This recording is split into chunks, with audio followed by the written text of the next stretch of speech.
그리고 이 세 가지 기준 중에서 한 개라도 생각해 보지 않으면 1배수로 투자해도 망해요. 레버리지 ETF 투자를 고민하는 분들을 위해서 개인적으로 생각하는 레버리지 ETF 투자 기준과 제가 레버리지 ETF에 투자하는 이유에 대해서 이야기해보고자 하는데요. 이 영상을 만들기 위해서 총 5권의 책과 여러 자료들을 살펴봤는데요. 정말 고민할 게 많더라고요. 그러면 지금부터 제가 공부한 내용을 바탕으로 개인적으로 생각하는 레버리지 ETF 투자 기준 3가지를 소개할게요. 첫 번째 기준은 변동성과 리스크를 내가 어느 정도까지 감안할 수 있는지를 정하셔야 돼요. 결국 우리가 고민하는 이유가 이것 때문이잖아요. 자, 그러면 먼저 리스크를 살펴볼게요. 세배수 레버리지 ETF에 투자하기 전에 가장 많이 언급되는 리스크가 상장 폐지죠. 시장 지수가 하루에 33% 하락해서 레버리지 ETF가 3배수로 100% 하락하면 해당 상품 운용사가 상장 폐지를 결정해서 전 재산을 날릴 수가 있다는 거죠. 하지만 지수가 하루에 33% 하락할 수가 없기 때문에 말 그대로 이론입니다. 왜냐하면 미국 시장 지수가 하루에 7% 이상 빠지면 서킷 브레이커가 발동하고 20% 이상 빠지면 조기 폐장하는 제도가 있다 보니 이론상 하루 만에 시장 지수가 33% 이상 빠질 수가 없어요. 하지만 주가가 지속적으로 급락했을 때 ETF를 상장 폐지할지 말지는 해당 상품을 운용하는 자산 운용사에게 있기 때문에 상장 폐지 가능성이 0%는 아닙니다. 실제로 TQQQ ETF를 운용하는 프로시어즈 운용사는 유가가 급락하자 원유 3배, 추종 ETF 상품을 상장 폐지했던 사례가 있죠. 또한 올해 3월 2일에 러시아 시장 지수를 2배수로 추종하는 레버리지 ETF도 상장 폐지되었습니다. 이렇듯 10년 동안 적립식으로 투자한 상품이 한순간에 청산당할 수 있는 리스크가 조금이라도 있는 상품이라는 점을 꼭 알고 투자를 결정하셔야 돼요. 나는 이 작은 리스크도 감당하고 싶지 않다 하면 절대 투자하시면 안 됩니다. 예를 들어 열심히 적립식으로 투자해서 TQQQ로 10억을 만들었는데 60세에 은퇴하려고 보니 상장 폐지돼서 전 재산을 날리면 감당할 수 있을까요? 감당할 수 있다고 하시면 정확한 손실률을 한번 정해보세요. 증권사에서 계좌 개설할 때도 투자 성향 질문으로도 나오잖아요.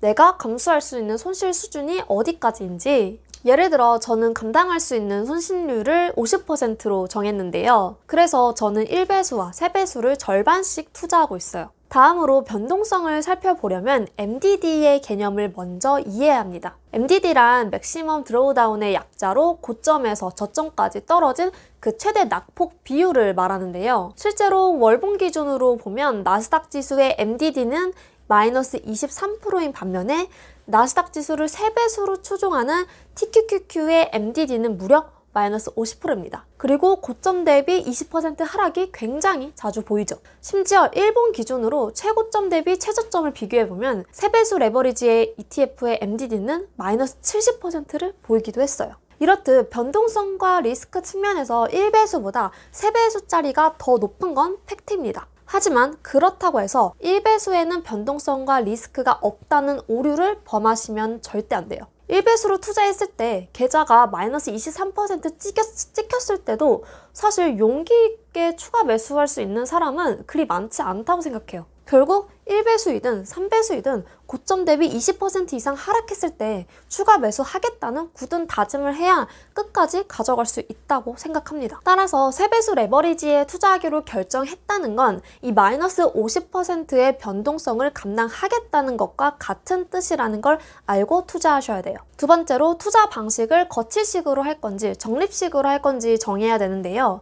저는 개인적으로 2020년 3월과 같은 그 저점을 맞출 수 없다면 거치식을 추천드리지 않아요. 네, 하지 말라는 거죠. 1배수든 2배수든 3배수든 꼭지에서 거치식으로 투자하고 아무것도 안 하면 당연히 회복하는데 오래 걸릴 수밖에 없어요. 결국 1배수든 3배수든 2배수든 미국의 주식시장이 우상향할 거라는 믿음이 있다면 적립식으로 접근을 해야 하고 특히 그 현금도 같이 적립하듯이 모아가면서 고점 대비 많이 떨어졌을 때 추가 매수하는 전략을 가져가야 합니다. 그러면 언제 추가 매수를 해야 될까요? 그건 종목마다 좀 다른데요. MDD에서 힌트를 얻을 수 있어요. 우리가 앞서 살펴봤듯이 S&P 500 지수를 3배수로 추종하는 UPRO와 나스닥 지수를 3배수로 추종하는 TQQ의 경우에는 10%에서 20%씩 하락하는 건 너무나도 자주 있는 일이기 때문에 적립식으로 투자할 때 UPRO의 경우에는 20에서 30% 정도 하락했을 때,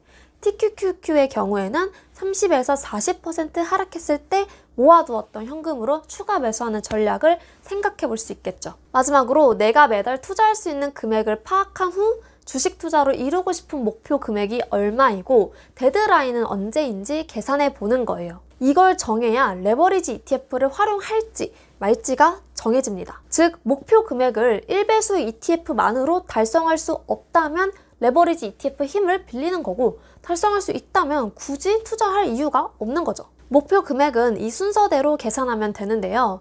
저는 우리가 시장지수에 적립식 투자로 얻고 싶은 건 결국 은퇴 자금이라고 생각을 하기 때문에 이렇게 정리를 해봤습니다. 우선 매달 투자할 수 있는 금액은 매달 고정적으로 나가는 비용만 계산해도 쉽게 구할 수 있죠. 하지만 이 목표 금액과 기간을 어떻게 정해야 할지를 많이 어려워 하시는 것 같아요.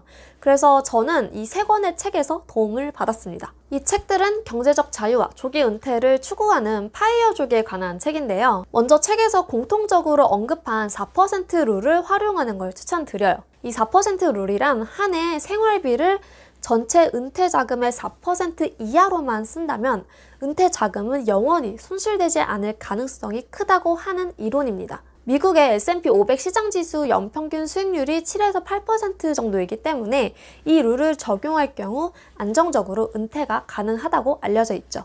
예를 들어 은퇴 자금이 10억이라면 매년 10억의 4%인 4천만 원만 생활비로 빼서 쓰고 나머지는 미국 시장 지수의 장기로 계속해서 투자해 나가는 전략입니다. 따라서 필요한 은퇴 자금을 계산할 때 매년 필요한 생활비에 4%의 역수인 25를 곱하면 되는 거죠. 예를 들어 저는 생활비로 최소 월 200만 원이 필요한데 계산하면 은퇴 자금은 총 6억 원이 됩니다. 그리고 제가 원하는 은퇴 시점은 40살입니다. 이거는 개인마다 좀 달라질 수 있겠죠. 자, 그러면 낙원 계산기로 연평균 8%의 수익률을 내는 S&P 500 시장지수 1배수 ETF에 매달 얼마씩 투자해야 제가 목표로 한 은퇴 자금이 충당되는지 한번 계산을 해볼게요. 저는 10년 후에 은퇴를 하고 싶은데 이 목표를 달성하려면 제가 지금부터 10년 동안 매달 최소 350만 원씩 투자해야 달성 가능한 금액이더라고요.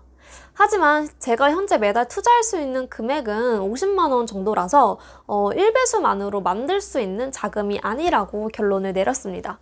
그래서 저는 레버리지를 활용하기로 결정한 거죠. 물론 은퇴 시점을 60세로 잡으면 충분하고 연평균 12%의 수익률을 내는 나스닥을 좀 섞어서 가져갈 경우 은퇴 시기를 더 앞당길 수 있습니다. 따라서 여러분들도 직접 계산을 해보시고 레버리지 ETF를 활용할지 말지를 결정하셨으면 좋겠어요. 이 기준을 무시하면 1배수로 투자하든 3배수로 투자하든 그 오르락 내리락 하는 그 변동성에 손절할 확률이 굉장히 높다고 생각해요. 정리하자면 3배수 ETF 레버리지에 대해 투자하기 전에 내가 매달 투자할 수 있는 금액과 이루고자 하는 목표 금액, 데드라인을 정한 다음에 레버리지를 활용하기로 결정했다면 내가 감당할 수 있는 손실률을 퍼센트로 구체적으로 정하고 적립식으로 꾸준하게 투자하면서 고점 대비 크게 하락했을 때 모아둔 현금으로 추가 매수를 하는 전략을 가져가야 한다는 거죠. 그리고 저 같은 경우에는 레버리지 ETF에 리스크가 분명히 있음에도 투자하는 이유는 1배수만으로 제가 설정한 목표 금액을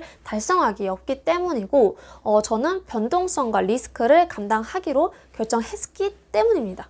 하지만 저는 강심장이 아니기 때문에 1배수와 3배수를 절반씩 가져가고 있어요.